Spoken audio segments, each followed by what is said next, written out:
Alana and welcome back to YogaYin. I received a message recently from a young woman who is suffering from a lot of lower back pain. She has spina bifida, and so I put together a sequence for her. If you're not sure what spina bifida is, it's actually caused from birth, and what happens is the vertebrae doesn't lay down properly over the spinal cord, so there can actually be areas of bone where the spinal cord pokes through, which of course causes a lot of pain. But this sequence will be appropriate for you if you have any sort of lower back pain, so I hope you really enjoy it, and I hope it helps to the lady who sent me the email. Namaste. So what we're going to do first of all is we're going to come into a cat pose, and I want you to place your hands under your shoulders and your knees underneath the hips. Now this is a favourite pose of mine, Manjariasana cat pose, and that's because it's good for people with all sorts of back problems. So once you've found your alignment in this posture, I want you to inhale and gently open up the throat. And then exhale and curl through the spine and drop the head. Inhaling to open and exhaling to close. And again inhaling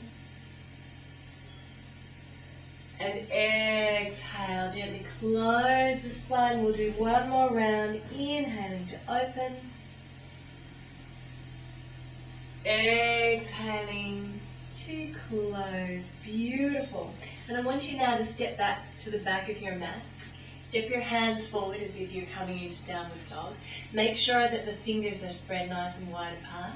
And we're going to inhale and come into Bhujangasana, Cobra pose. So bring your feet together. We're going to lay the belly down just a little because we want to really strengthen up that core. And this also strengthens the upper back, which makes it easier for the lower back, as well as giving the lower back a gentle stretch. So hold it for another deep breath here. And you don't want to hold it for too long, so don't overdo it. You can gently stretch back right into extended child's pose. Bring the buttocks to the heels, and when you're ready, go again. And gently slide through, holding it here, looking straight ahead so the neck is nice and long. Making sure the elbows are really tucking into the body, hugging the body. And then you can exhale and release it.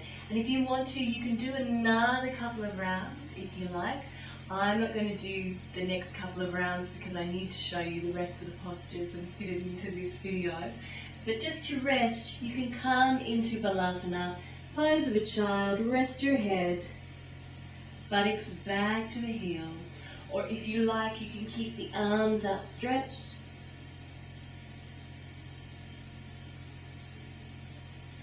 And take a couple of deep breaths here.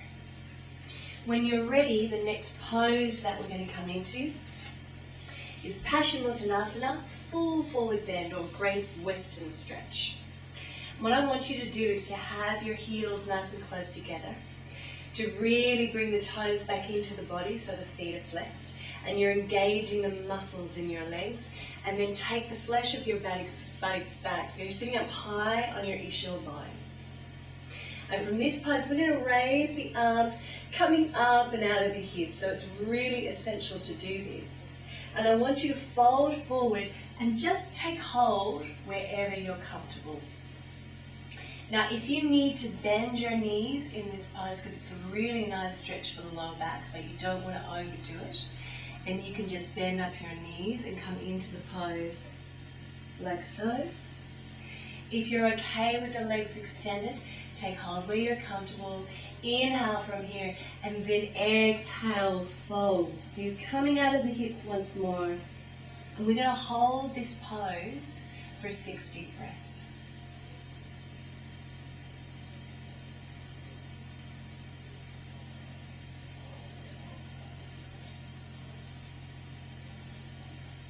So as you exhale, release a little more.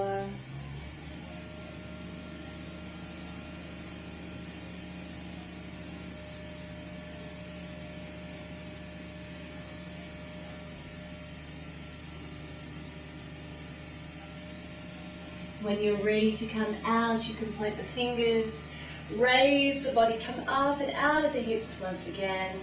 And then we're going to come into the last pose for this sequence. So that's a really nice flexion forward bend stretch for the lower back.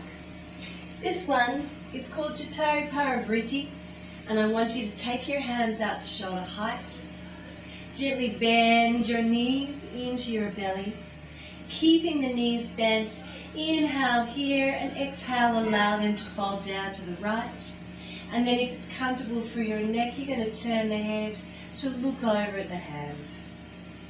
Left palm. Take a few deep breaths here.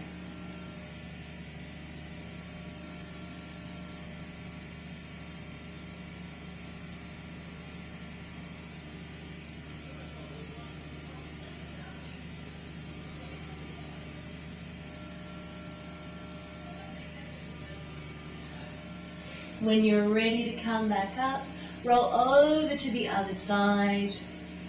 This is a really nice supported twist, which is really nice for the spine. If we were seated, it might be a bit too much, particularly if you have spina bifida, but lying down just supports the back, enables that twist of each side of the spine.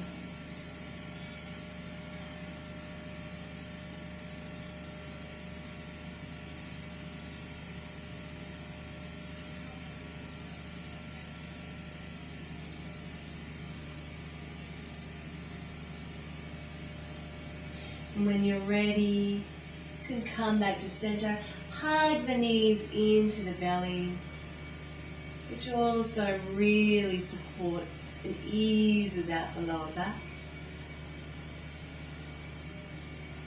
And then after you've completed this sequence, you might want to just lie in Shavasana for a few deep breaths.